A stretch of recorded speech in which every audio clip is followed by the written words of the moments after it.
Dios mío, ¿qué voy a hacer? ¿Qué voy a hacer? No sé qué voy a hacer, no sé qué voy a hacer. Para pagar esas facturas, esos recibos, 200, 500, ay no, Dios mío. ¿Qué voy a hacer? ¿Qué voy a hacer? ¿Qué voy a hacer? Ay no, me va a tocar ir al banco, lo que menos yo quería. Buenas tardes. Buenas tardes, bienvenida. Mucho gusto, mi nombre es María Camila Polgarino Soria, soy la gerente del Banco Empresarial. ¿Me puede atender sin que te lo vamos a Gracias. ayudar? Vengo a solicitar un préstamo. Sí, claro, con mucho gusto. Mira, estos son los requisitos para poder solicitar un préstamo. Necesitas tener una propiedad raíz y un ingreso de 2 salarios mínimos legales vigentes. ¿Por cuánto necesitas el préstamo? Básicamente por 5 millones. Claro, con mucho gusto. Entonces, ¿a cuántas cuotas? Por un año.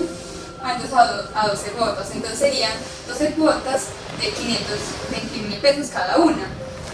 Para poder solicitar el préstamo solo necesitas llenar este formulario y traerme la fotocopia de la cédula y así de sencillo. Bueno, muchas gracias. Bueno, Estaré muy pronto por acá, gracias. Hasta luego. Bueno. Un placer.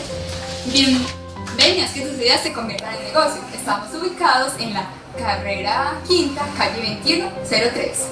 Estamos en el Banco Empresarial.